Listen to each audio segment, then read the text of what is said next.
Bitter criticism, our only chance for to progress. We are reading Russia Today now, and anything. Let's start with Pepe Escobar Telegram.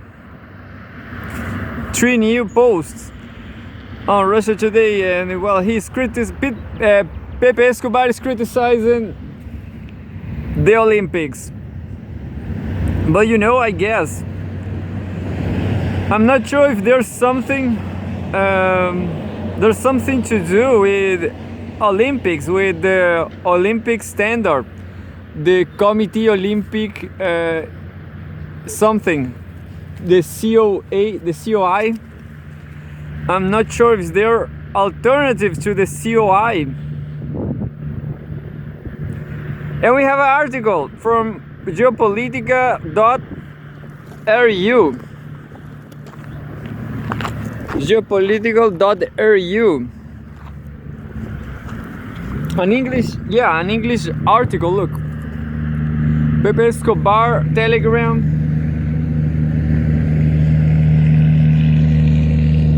There's a dog over there, Milu is defending our land.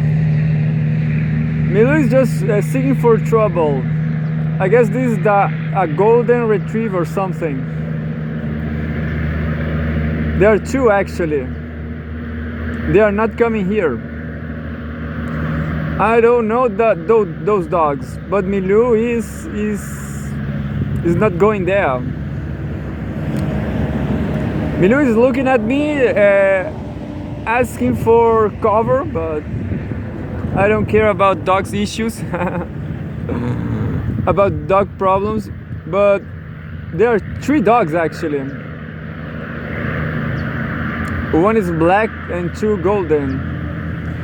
Anyway, geopolitica.ru, Cartago de Lenda Est.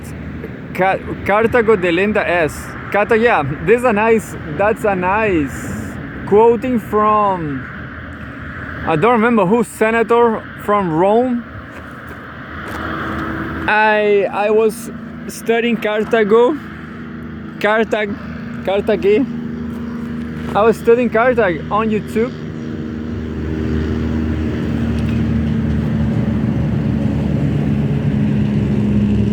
And well, it's definitely a good quoting. Anyway, crossing the Caspian Sea geopolitical route. This is from yesterday, July 26. Lorenzo Maria Passini. Russia acts as the needle of the scales for military control over the region, and this is essential to maintain a balance between the powers present and those further afield. The development of new commercial and strategic networks finds a significant junction in the Caspian Sea. We are talking about the world's largest lake, whose highly strategic location between Iran, Kazakhstan, Turkmenistan, Azerbaijan, and Russia, with its 371,000 square kilometers, and a quite unique ecosystem, very diverse in biodiversity and natural reservoir of inestimable value for economic and political cooperation between neighboring countries. I wonder who is the sea who is disappearing, the Dead Sea. I guess it's not the Caspian Sea. Anyway, natural resources and energy security. The subtitle: the geopolitical landscape of the Caspian Sea region is intricate, with significant interactions between the 5 littoral states. Each country plays a crucial role in shaping the dynamics of this resource-rich island sea. In 2018, an agreement was signed to legally demarcate maritime borders and share the management of natural resources with a view to peaceful cooperation. Very important is the role of Iran, which has made it a strong point for the North-South transport corridor, with Russia a veritable new energy and trade channel between the two countries. Equally important is the management of Kazakhstan, which has made the Caspian Sea one of its strong points in economic management and international relations, especially for the processing and trade of hydrocarbons. So much that it has boosted the energy sector to the point of making it once again the leading driver of the national economy. The seabed is rich in offshore gas and oil deposits. Russia competes with Kazakhstan for a north-south water strip, with a consensual division that in fact makes the two countries the leaders of the Caspian. The region also boasts important non-fuel resources, including hydroelectric power, precious metals such as gold and silver, and minerals like iron, zinc, copper, uranium, and bauxite. Not least, 90% of the world's caviar production is located in the Caspian Sea. Major pipelines such as the Baku-Tbilisi-Ceyhan pipeline and the Kazakhstan-China pipeline are crucial for transporting these resources to Europe and Asia, underlying the strategic importance of the region in the international context. Further untapped potential can be found in tourism and fisheries. Coastal cities such as Baku in Azerbaijan and Bandar Anzali in Iran are emerging as popular tourist destinations, offering beautiful beaches, historical sites, and vibrant cultures. The development of these sectors will diversify the local economy, reducing its dependence on energy exports and promoting sustainable growth. In this sense, regional cooperation follows the route of the Caspian Economic Forum, which was inaugurated following the adoption of a geographical agreement that made the Caspian not a lake, as it could technically be defined, but a sea, thus turning international law in its favor on all levels: political, strategic, and economic. New corridors.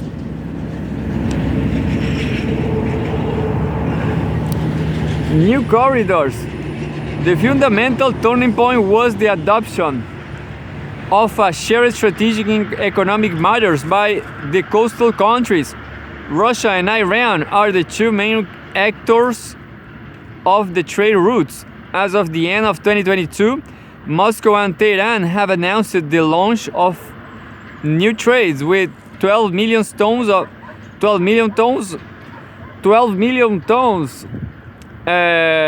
of goods from shipping to rail in Iran, thus bypassing the traditional routes through the Black Sea, but also facilitating capital and goods flows from the Mediterranean and the Red Sea moving eastward. Mursi.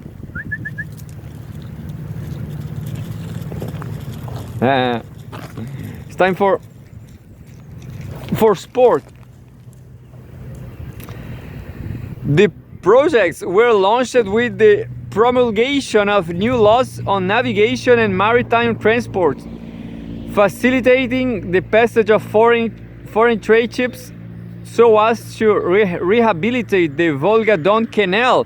For Russia has allocated $1 billion, thus enhancing transport to the Sea of Azov, the Don, the Volga, and the connection with the port of Astrakhan. Iran has also invested in Russian ports and shipping companies 10 years ago. 10 years ago, the Islamic Republic of Iran Shipping Company acquired a 53% stake in Astrakhan's Solyanka. The investment totaling $10 million and partly financed by Russian banks' loans included the purchase of 270 container ship and the modernization of quays and island roads. It should be noted that Iran also opened a consulate in Astrakhan with branches of the Mir Business Bank already present in Moscow and Kazan. About the land route between Iran and Russia, it passes through Azerbaijan and Dagestan. The development of trail transport is a key economic and infrastructure priority for the countries in the region, as it increases the transit volume of goods and accelerates transport. Currently, the Astara-Baku Dagestan route is the main transit corridor between Iran and Russia. For the rest, rail networks are lacking, for which Russia, Iran, and also India are interested in upgrading the lines and have already financed a 4-year upgrading project for the routes between the ports and the capitals. The role of China. Recently, China has also expressed interest in the growth of Caspian Sea partnerships. Economic geography defined as the use of economic instruments to defend national interests and achieve advantageous geopolitical outcomes, plays a central role in the emergence of a multipolar world, multinodal world, italics Pepe Escobar. Yeah, I'm recording. In this transformation process, the Caspian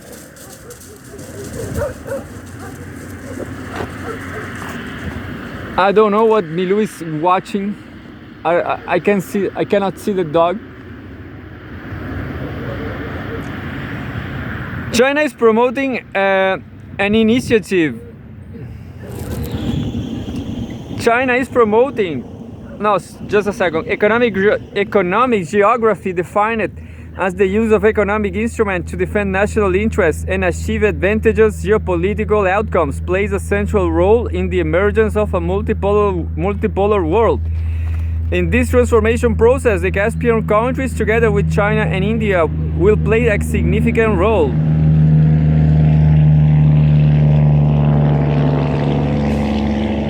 China is promoting an initiative to integrate itself into a broader economic framework touching the Silk Road, which remains the largest trade route in Asia.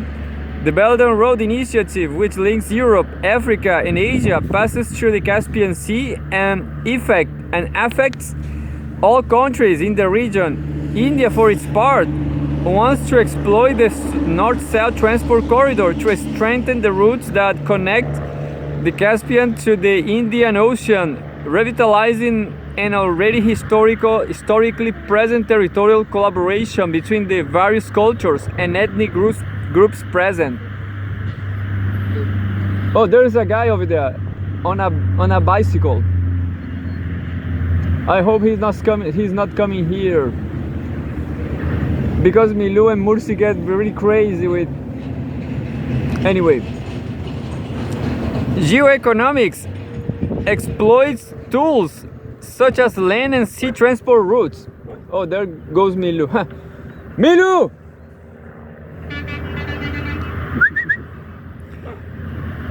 Geoeconomics exploits tools such as land and sea transport routes, neighboring markets, and political and geographical proximity to achieve relative gains in the economic, security, political, and international spheres, in contrast to liberal economics, which views trade as a means to maximize economic gains.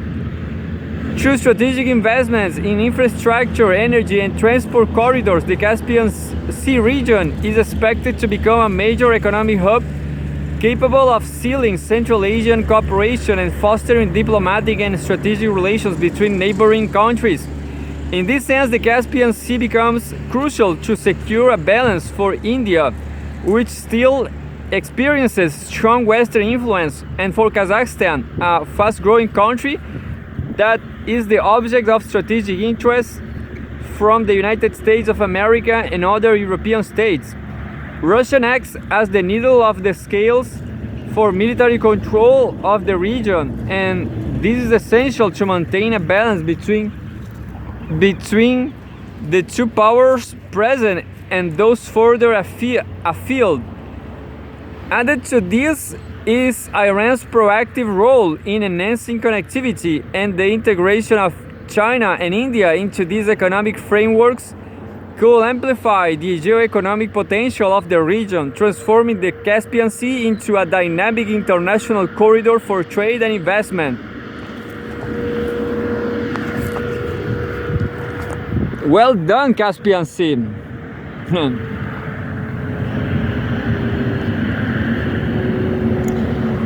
And well, that was the first article I found in Pepe Escobar Telegram.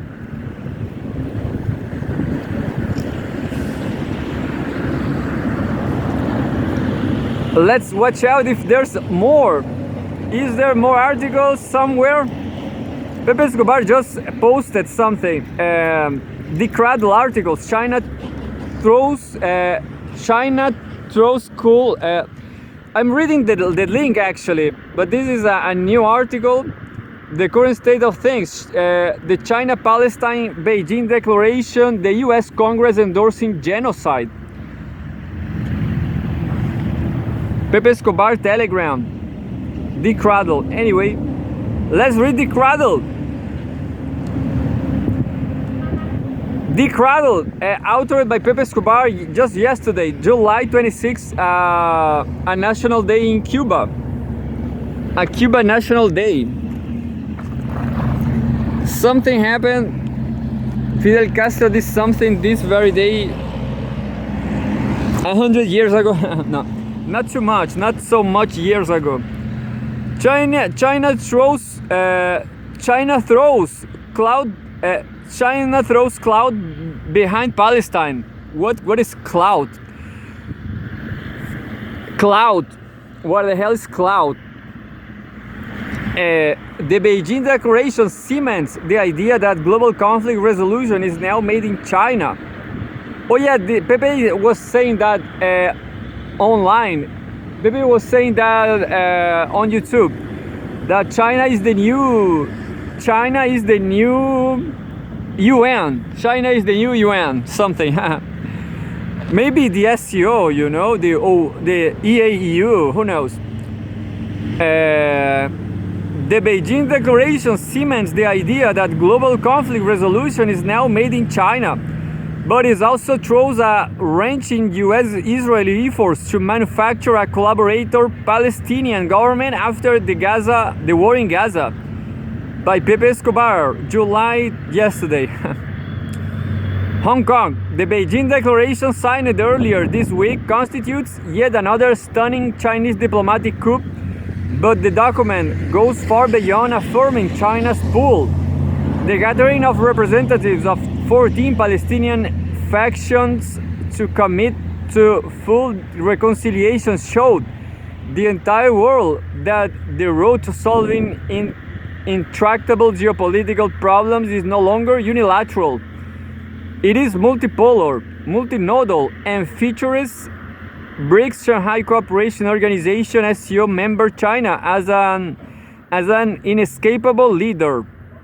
Yeah, I will repeat this. I guess the SCO is more important than BRICS because you never know what happened in Brazil. You never know what happens in South Africa. The concept of China as a peacemaking superpower is now so established that after the Iran-Saudi Arabia rapprochement and the signing of the Beijing Declaration, Ukrainian Foreign Minister Dmytro Kuleba chose to tell his Chinese counterpart Wang Yi in Beijing that Kiev is now finally ready to negotiate the end of the NATO-Russia proxy war in Ukraine. Dmytro Kuleba, Ukrainian Foreign Minister. Yeah, Dmytro Kuleba. Excellent. Yeah, I'm going to Sweden. Finally, I'm going to Sweden, people. Palestinians who came to Beijing were beaming. For Fatah Vice Chairman Mahmoud Al-Alol, China is allied. China's efforts are rare on the international stage. Hamas spokesman Human Badram said the Palestinian Oh, they are killing each other again. Hamas spokesman Hussam Badran said the Palestinian resistance movement accepted the Chinese invitation with a positive spirit and patriotic responsibility. All Palestinian factions have reached a consensus on Palestinian demands to end the war, adding that the most important part of the declaration is to form a government that builds Palestinian national consensus to manage the affairs of the people of Gaza and the West Bank, oversee reconstruction, and create conditions for elections. Looks like there will be peace. And few people want the World War III. I thought that was an exaggeration by Ben Norton and Danny Haipong, but because they said nobody wants World War III.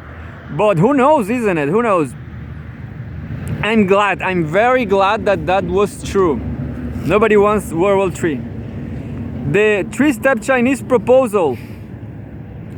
The three-step Chinese proposal. 1G cut to the chase. The Palestinian issue, says the Chinese foreign minister, is at the core of everything in West Asia. He emphasized that Beijing... look who's coming here. Is our favorite athlete. Yeah. Luna is so beloved. She's so positive. She's kind of our favorite. No. But Tommy is super dangerous, with other males. That's your problem, Tommy. That's why you're not free, boy. You're not free, tonto.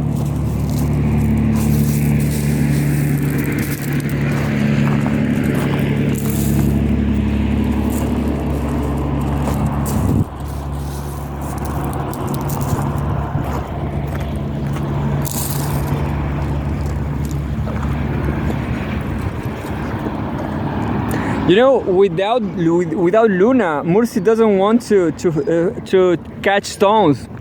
That's how important Luna is. And that, just like that, Mursi get animated. Anyway, the three-step Chinese proposal. 1G cut to the chase. The Palestinian issue, says the Chinese foreign minister, is at the core of everything in West Asia. He emphasized that Beijing, quote, has never had any selfish interest in the Palestinian issue. China is one of the first countries to recognize the PLO, Palestine Liberation Organization, and the State of Palestine, and has always firmly supported the Palestinian people in restoring their legitimate national rights. What we value is morality, and what we advocate is justice. Chinese people, they always supported. Even Mao Zedong supported the fight against Israel.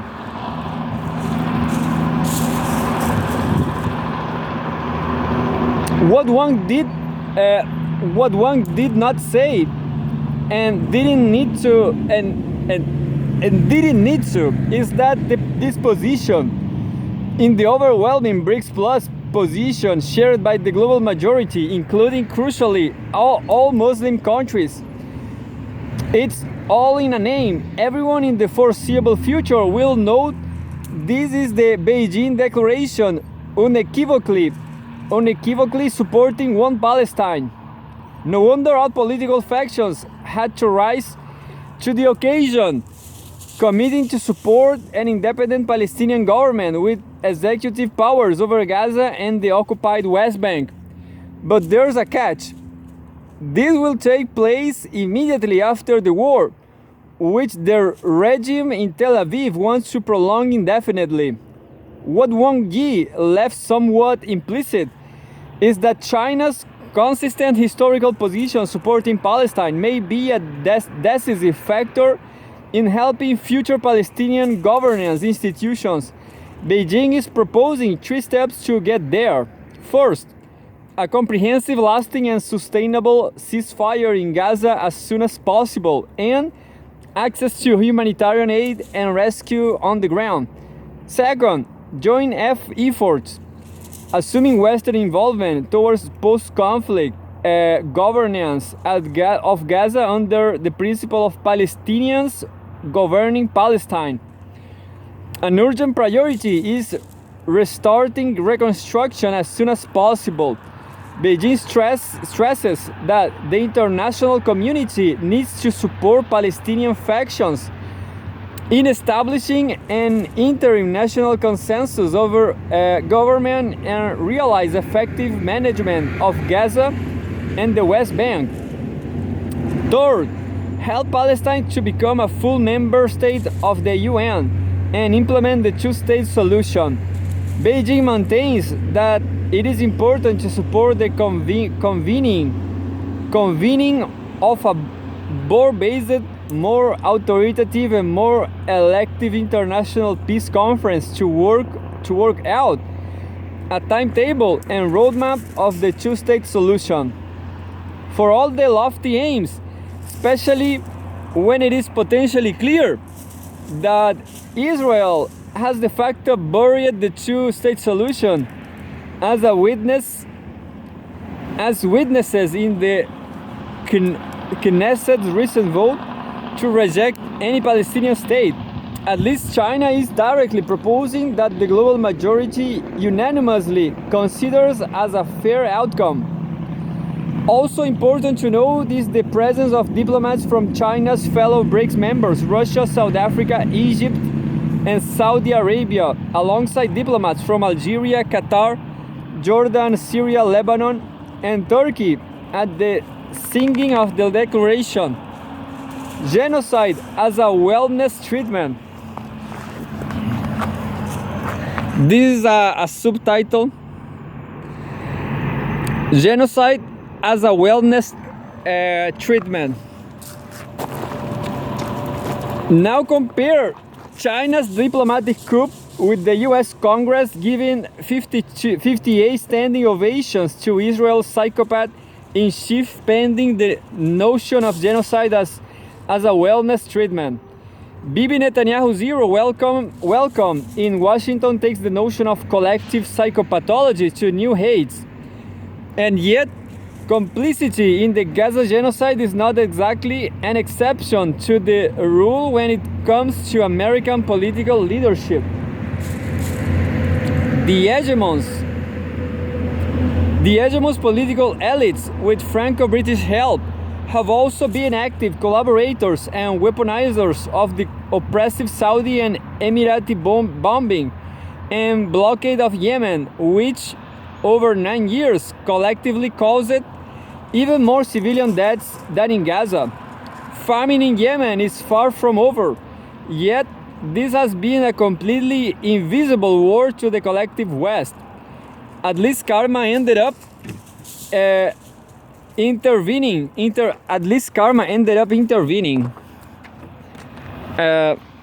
China promoted the rapprochement between Saudi Arabia and Iran, and Riyadh had become a BRICS Plus member and deeply engaged in the de-dollarization drive, in which the petro yuan is emerging. Moreover, the Yemeni resistance movement Ansar Allah managed to single-handedly humiliate the US Navy. The US-UK revenge was to open another war front, bombing Yemeni installations to protect Israeli shipping in the Red Sea and waterways beyond.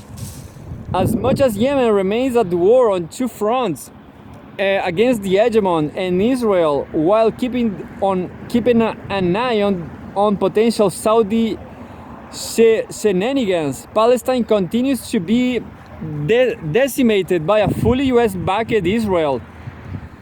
The Beijing Declaration will not mean anything if not implemented. But how? How will be implemented? Assuming a partial success, the declaration may be able to put a spanner in the works of the absolute impunity of the Tel Aviv-Washington agenda, because after the Beijing deal, finding a collaborator Palestine government perpetuate the occupation could be much more difficult. So Milu have a problem with some dog over there. Who knows what's going on? I can't see the dog, you know. Anyway, all Palestinian factions now owe China a serious debt. Internal squabbling will have to cease, otherwise it will amount to a serious loss of face for Beijing. At the same time, the Chinese leadership seems very much aware that this bet is a global South bet, laying bare the hegemon's hypocrisy for the whole world to see. Much like the Saudi-Iran deal clinched in Beijing, the optics could not be more auspicious, especially when compared to the Israeli-American refusal to a meaningful ceasefire. Real Palestine unity will also give extra bite to each and every global initiative at the UN, the International Court of Justice, ICJ, and other global forums. All of the above, though, pales a comparison to the dire facts on the ground. The ideologically genocidal Israelis, fully supported by the US political leadership, continue to get away with what they really want. The outright mass murder come at the cleansing of millions of Palestinians, something that in theory should lead to an absolute demographic majority of Israel's expansion into all Palestinian lands. This tragedy will not stop anytime soon. The Beijing Declaration won't make it stop. Only the hegemon severing its weapons funnel to Tel Aviv. Only the hegemon severing its weapons funnel to Tel Aviv can force it to stop. Yet today, what we are instead seeing from Washington is a 58th standing ovation for genocide. Very critical. Bitter criticism. You know, I'm almost I'll almost never say this, but I'm agree with Pepe. You know, yeah, a Beijing Declaration is nice, but I can tell in this very channel, I'm supporting Palestine. I'm completely supporting Palestine. What the hell? I'm completely supporting Russia. I'm completely supporting China against Taiwan. Yeah, but I'm doing nothing. I don't even have viewers. I don't even have viewers. What the hell my viewers will do? Nothing. You know, we're doing nothing. We are playing with dogs. You know, which is nice. Look. Maybe playing with dogs is better, you know, better than supporting. Oh, now I see the dog. There's a dog over there, a black dog. I hope this dog pay a visit to us because dogs love dogs. Love, you know, if you have a dog, these dogs love other dogs, you know. Dogs are very sociable. More news from Russia Today this time. From Russia Today. I'm pretty sure that Timur Fomenko just go back his catacomb. Timur Fomenko is like a mummy. He don't care about. Oh, Harris win will lead to World War III. Trump. Yeah. This is exactly the kind of news I want to read, because this is exactly what I think about US geopolitical domestic elections. Russia Today. Do you saw? Russia Today. Harris, July 27. Harris' win will lead to World War III. Trump. The US Vice President is incompetent and will escalate the crisis in the Middle East, her Republican rival has claimed. Kamala Harris speaks at the American Federation of Teachers National Convention in Houston, Texas, July 25, 2024. Should Kamala Harris win the US presidential election, major wars in the Middle East and maybe a third world war will break out. Former president and Republican candidate Donald Trump has claimed it. Yeah, you know, I'll tell you something. Maybe Trump is just as the Democrats supporting Israel. Maybe. Now the dogs over there. Milou are watching those dogs, but Milou is afraid of them too, because there are 3 dogs.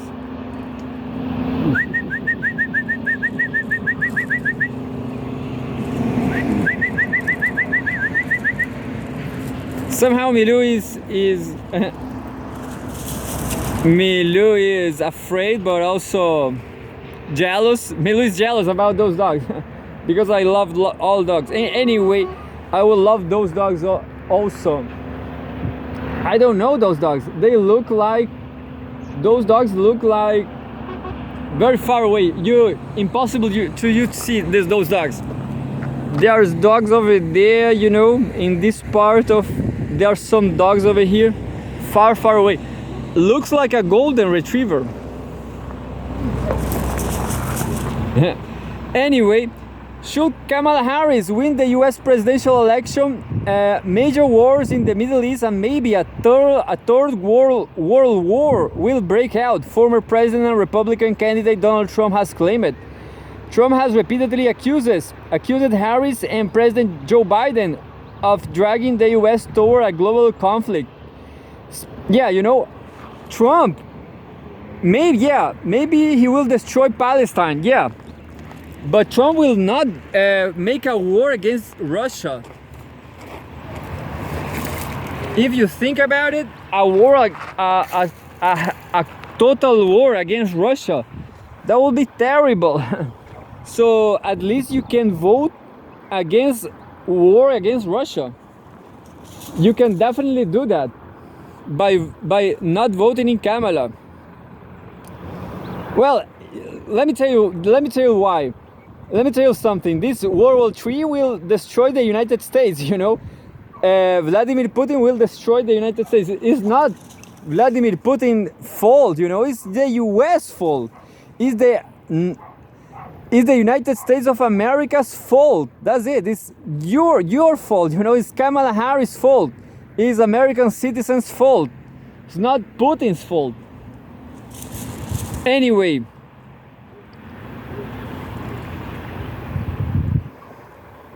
Trump has repeatedly accused Harris and President Joe Biden of dragging the US toward a global conflict. Speaking ahead of a meeting with Israeli Prime Minister Benjamin Netanyahu on Friday, Trump vowed the Israel-Hamas war would work out and very quickly if he were to return to the White House. Quote, if we don't, you are going to end up with major wars in the Middle East.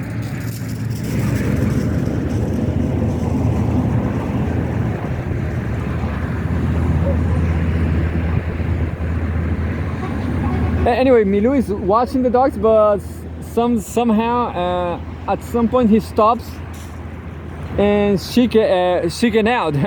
He freaked out. He shaken out.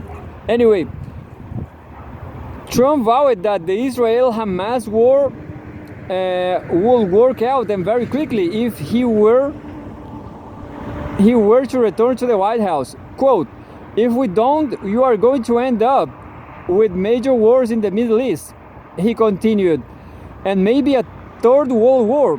You are closer to a third world war right now than at any time since the Second World War. We have never been so close because we have incompetent people running the country. You know, I'm tired of listening this kind of statement.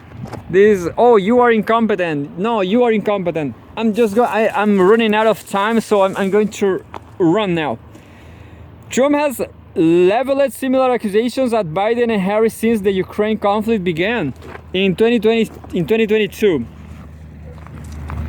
The former, just a second. The former president has claimed that the conflict never would have started if he were in power, and promised to bring Moscow and Kiev to the negotiating table in 24 hours if elected in November.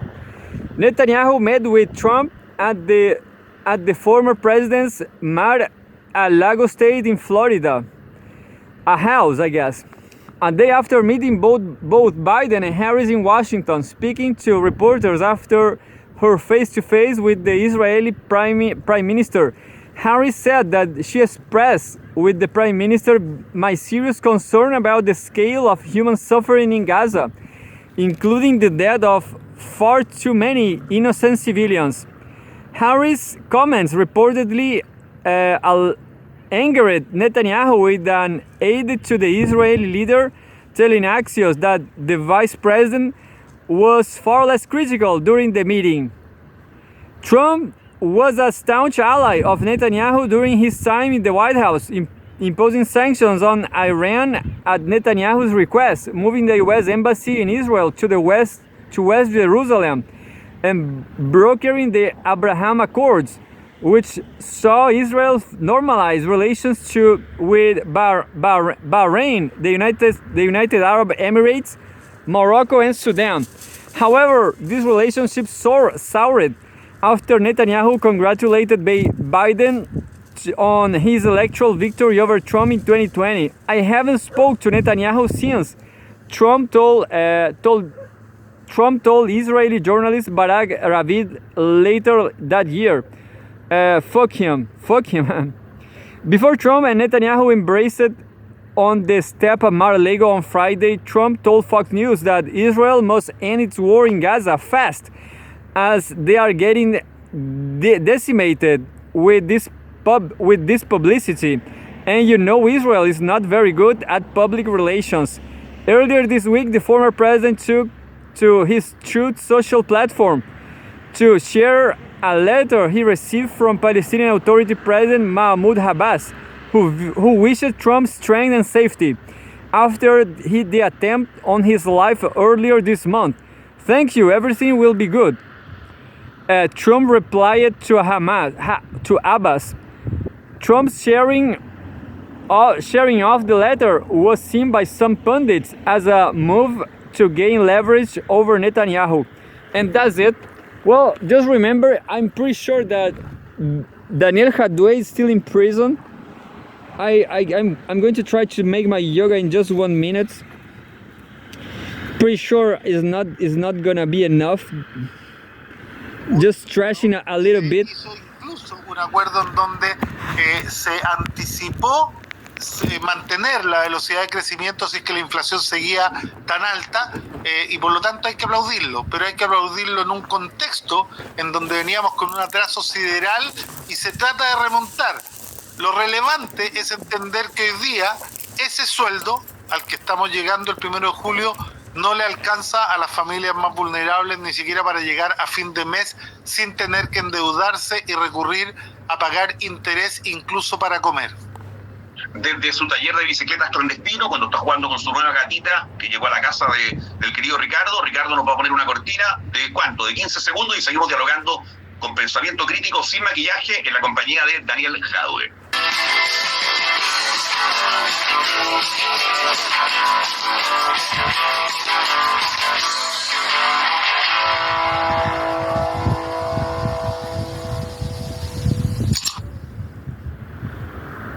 Cuando a mí me dicen patrimonio, yo podría pensar cuál es mi patrimonio, cuánta plata tengo, qué propiedades tengo. ¿Qué es lo que es el patrimonio, Daniel Jadwe? Es una visión. ¿Qué es el patrimonio? El patrimonio son los valores que tiene una familia o una sociedad, ¿no? Ya. Y se dividen en patrimonio. Mira, estoy haciendo lo que hago siempre, César, que a ti no te gusta, pero no. Voy a buscar la definición efectiva. ¿Qué cosa es el patrimonio? Conjunto de bienes, derechos y obligaciones que tiene una persona o empresa. Los bienes son los elementos materiales e inmateriales con que cuenta una sociedad, en este caso, por ejemplo, las viviendas. And that's it. I guess. Los edificios. I guess Daniel Jadot is still in prison. Pretty sure about that. And well, you know, a lot of, I will say almost every single commentator, analyst, geopolitical analyst, they are criticizing just too much Donald Trump. Everybody, every single commentator, Ben Norton, Pepe Escobar, Danny Haipong, everybody is criticizing too much Trump. But as you can read in Russia Today, well, Donald Trump is a politician. He is the president of the United States. He was the president. He cannot say Israel is not an ally, you know. There's out of question. So he have to be a good politician and lie a little bit, or just keep quiet, not saying, not exaggerate. So what he said, he made an argument about the public relations, you know, public relations, not about the fact of the matter of Palestinian victims, Palestinian whatever, Palestinian attacks on Israel, and then, you know, of course, the Israeli reaction and so on. But yeah, Trump is not so bad as people cannot understand, you know. All these political analysts, they are not understanding what can be politics. What the politics are really maybe are doing, understand? Lula, Trump, they are not transparent, because politics is more complex than transparency, understand?